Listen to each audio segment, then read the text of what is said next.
L'éducation, c'est tout ce que les personnes d'un certain âge, les personnes expérimentées peuvent apporter aux plus jeunes pour leur permettre de s'accomplir de façon à pouvoir développer la société dans laquelle ils évoluent. Et donc, c'est un peu pour dire la transmission de toutes ces valeurs-là, de toutes ces connaissances-là, de toutes les dispositions qui permettent à un enfant ou à un adolescent de s'accomplir. Quand on a des enfants, il faut veiller à ce qu'ils soient nourris, soignés. Il faut qu'on prenne soin d'eux et ensuite, il faut veiller à ce qu'ils soient instruits. Donc il y a deux volets. Il y a le volet alimentation, nutrition et il y a le volet instruction. C'est l'éducation qui sécurise tous les citoyens du Bénin. L'éducation donne la sécurité alimentaire, la sécurité physique surtout, et la sécurité sur le plan sanitaire. Quand les gens sont bien éduqués, ils ne vont pas permettre la transmission des maladies que nous connaissons.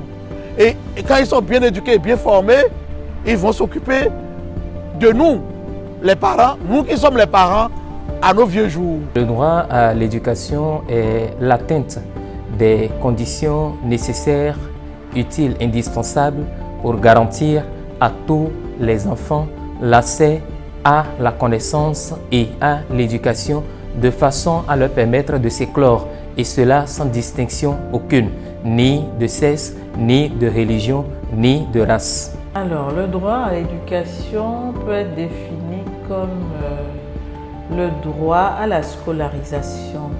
Et personnellement, je pense que c'est un peu limité de dire que le droit à l'éducation, c'est de pouvoir juste aller à l'école, d'élever son niveau de formation, de s'insérer dans la vie sociale et professionnelle et d'exercer sa citoyenneté. Si vous ne savez pas ce que vous allez manger, si un enfant est dans la rue, etc., je crois qu'il y a un volet de l'éducation qui n'est pas assuré. Donc pour moi, le droit à l'éducation, c'est comme j'avais parlé de deux volets au début, c'est que chaque enfant doit pouvoir être nourri, alimenté, soigné. Il doit avoir un toit, il ne doit pas être dans la rue, ce n'est pas sa place. Et puis effectivement, il doit être scolarisé en tenant compte de ses capacités. Ce n'est pas forcément faire de lui un docteur, mais c'est au moins qu'il fasse quelque chose qui le passionne et qui lui permette de vivre dans la société de demain et de subvenir à ses besoins.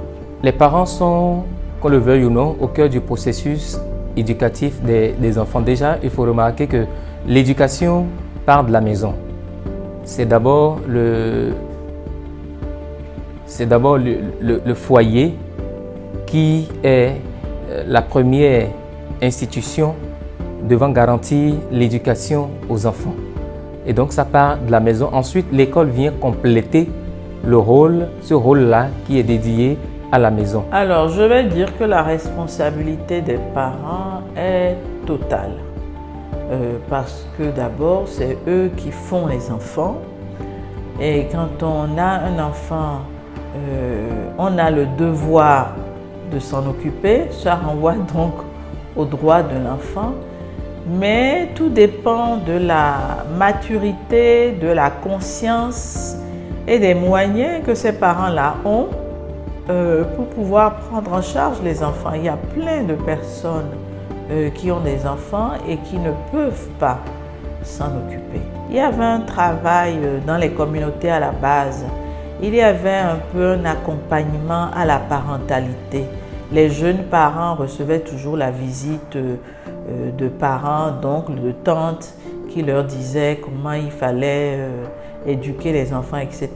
Et la déstructuration des familles aujourd'hui nous a fait perdre ce volet accompagnement-là, la parentalité. Donc ça va un peu dans tous les sens. Je crois qu'il faut peut-être qu'on crée l'école des parents ou qu'il y ait davantage de sensibilisation pour que les parents comprennent que quand on a des enfants, il faut un projet pour ces enfants-là et qu'il faut se donner les moyens de les éduquer et de leur transmettre le meilleur pour qu'à leur tour, ils puissent vivre décemment dans la société. Les conditions pour que les enfants puissent jouir de ce droit, le droit à l'éducation, sont quand même multiples. Déjà, il faut dire que tous les textes fondamentaux qui existent en la matière ont prévu les dispositions dans lesquelles les gouvernants à divers niveaux doivent pouvoir s'activer pour garantir ce droit à tous les enfants. Partant de la Déclaration universelle des droits de l'homme, passant par la Convention des droits de l'enfant et puis venant à la Constitution de la République du Bénin qui dispose en son article 8, alinéa 2, que l'État doit assurer à tous les enfants un égal accès à l'éducation. On considère que c'est d'abord le rôle de l'État, le rôle régalien de l'État qui doit pouvoir assurer ce droit. Et assurer ce droit, c'est permettre par exemple que dans des conditions acceptables, dans des conditions optimales, tous les enfants puissent avoir accès à l'éducation.